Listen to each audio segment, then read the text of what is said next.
नमस्कार, स्वागत छ तपाईहरुलाई मेरो YouTube च्यानलमा। तपाई पनि पक्कै सफल मान्छे हुनुहुनेछ किनभने आफ्नो खाली समय यस्तै ज्ञान र जानकारीमा लगानी गर्दै हुनुहुन्छ।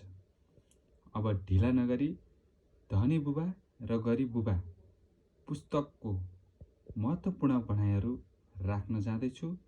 सम्भव छ भने कापी कलम लिएर नोट गर्न सक्नुहुन्छ र आफ्नो दैनिक जीवनयापनमा प्रयोग गर्न सक्नुहुनेछ। म तपाईहरुलाई 10 वटा महत्त्वपूर्ण भनाइहरू राख्न जाँदैछु।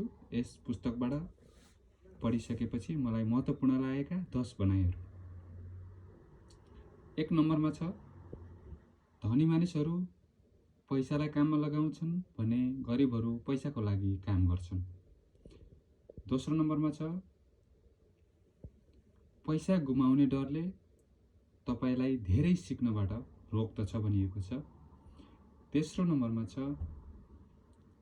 सम्पत्ति त्यो हो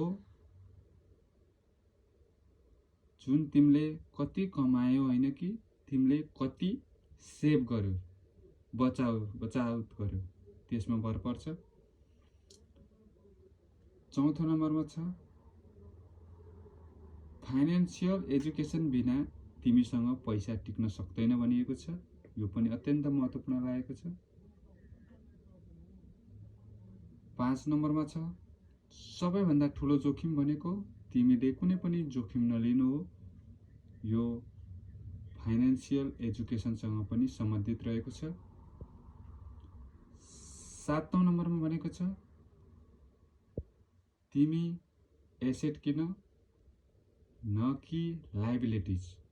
एसेट त्यो हो जुन कुराले तिम्रो पकेटमा पैसा आउँदछ। लायबिलिटीज त्यो हो जुन कुराले तिम्रो पकेटबाट पैसा लगेर जान्छ। 8 नम्बरमा छ, गरिब र मध्यम वर्गले लायबिलिटीज किन्छन् र एसेट हो भनेर सोच्छन्, तर धनीहरूले सधैँ एसेट किन्छन् र आम्दानी बनाइराख्छन्। 9 नम्बरमा छ, पैसा कमाउन भन्दा पनि पैसा चलाउन सिक्नुपर्छ भनिएको छ। र अर्को महत्त्वपूर्ण लाइन,